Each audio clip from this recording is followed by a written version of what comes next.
Let's talk washi tape art.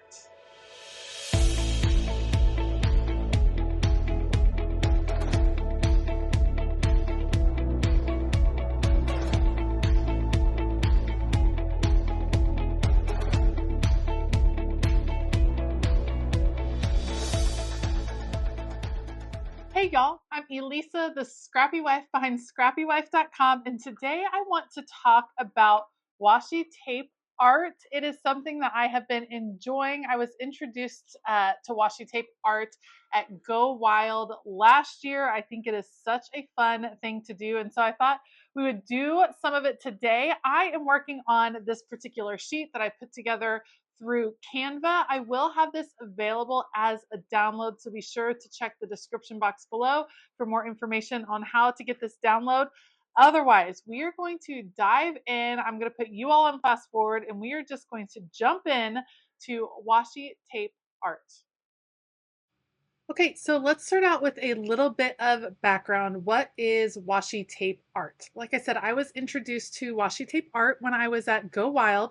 There was a wonderful presentation by Jerica Plans and Irene from Simply Gilded. And Jerica, if you don't follow her over on Instagram, you definitely should. She does wonderful things with planning, but she also loves some washi tape art. And washi tape art is basically using washi tape almost as a coloring medium in order to fill in the lines of a coloring page. So in order to find coloring pages, there are lots of different resources. I like to choose easy coloring pages, simple coloring pages. The more detailed the page, the more difficult it is to do with washi tape. It certainly can be done, but it takes a lot of patience. So I like to start with basic shapes first, which is why you see a rainbow, something always close to my heart, beautiful florals, balloons, something that is pretty simple and straightforward to get started with playing with this particular technique.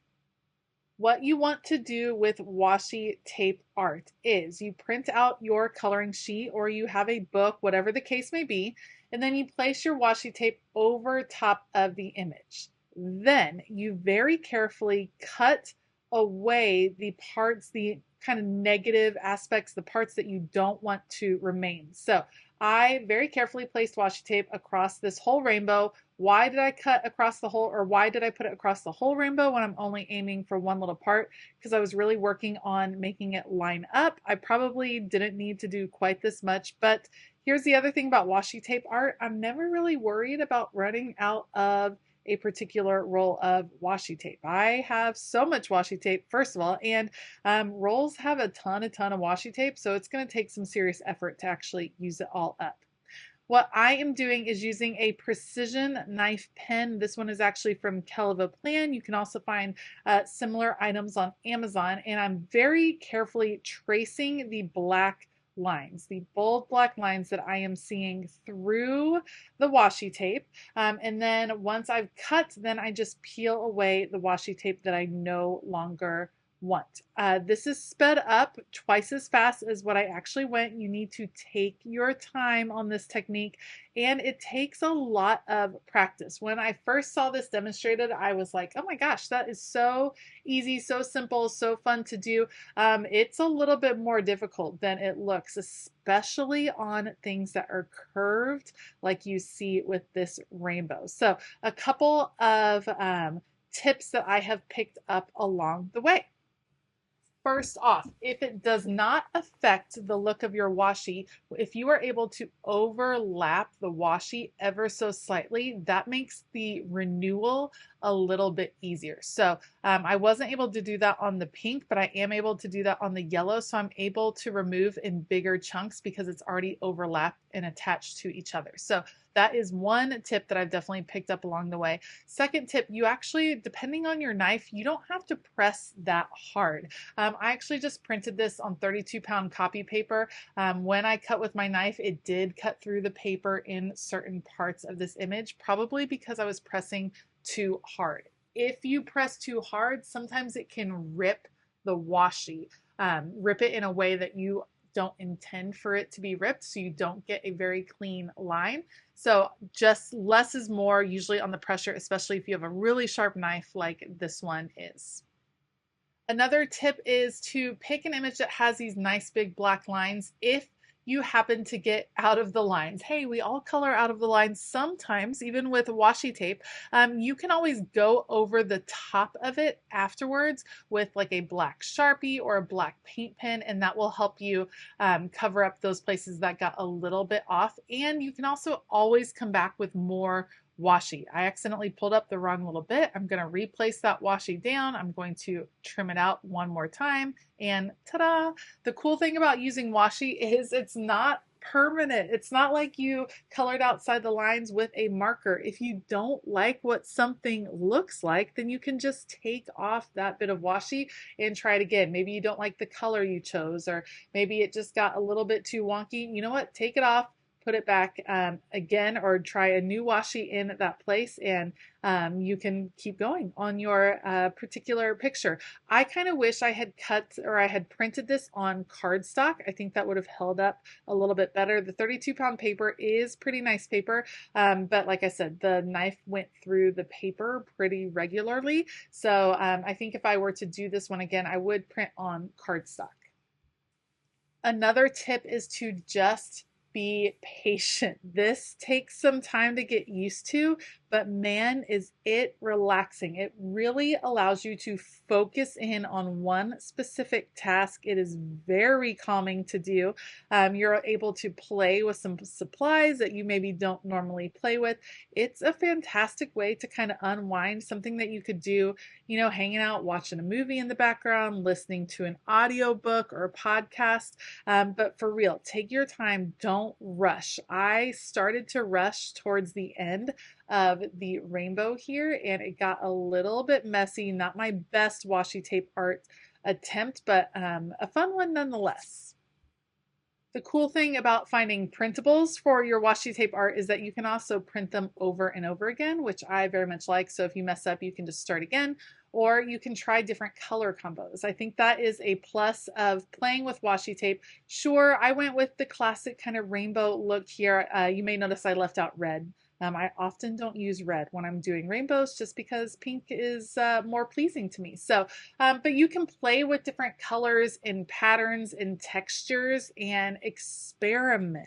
That is super fun. It will stimulate your creativity, give you a little inspiration that you can bring into some of the other crafts you may be working on. So, you know, consider using all black and white washi and turning it different ways. Consider layering washi in fun ways. Where can you bring in some foiled washi? How can you create a textured look on some parts and a smooth look on other parts? There's all kinds of ways to experiment, and the washi tape I feel like is a very low barrier to entry. You don't have to have necessarily like a steady hand for coloring. All you have to do is be able to trace. Now, the darker the washi tape gets, the harder it is to trace. If you have a light board, that would probably be helpful, but the blue washi tape was significantly more difficult to trace around and to find the black lines than the yellow washi tape, for instance. So if you're having trouble seeing your lines, you may want to switch to a lighter washi tape. I've also done this not just with this precision pen knife, but with a craft knife, like a Fisker's craft knife. That will work just as well. And if you're wanting to just see how to get started with it, try simple shapes. Try your basic square, a star, move up to a circle, kind of go from there and build on your practice. It's just like anything else with crafting, with hand lettering, with, you know, clustering stickers, whatever the case may be. The more you practice, the better off you're going to get with it.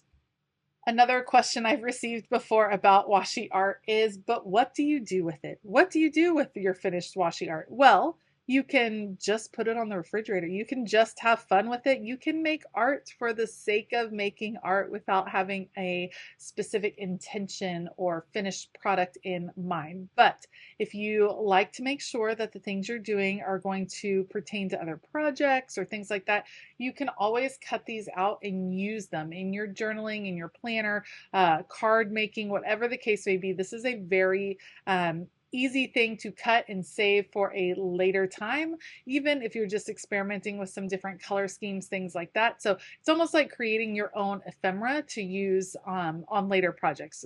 It's really just a fun technique to kind of wind it down or to help you focus in different parts of your day.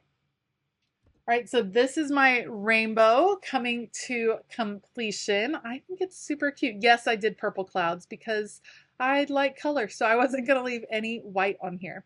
I wanted to show you with the other two images. I'm not going to finish them completely, but for instance, this is a wide piece of washi tape. I'm going to use it. We're going to cover up this whole floral piece right here.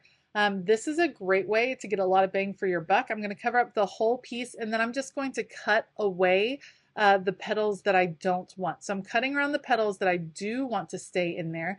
Some of the ones that are in the foreground and then the kind of circle in the middle of all these petals, I'm going to cut those.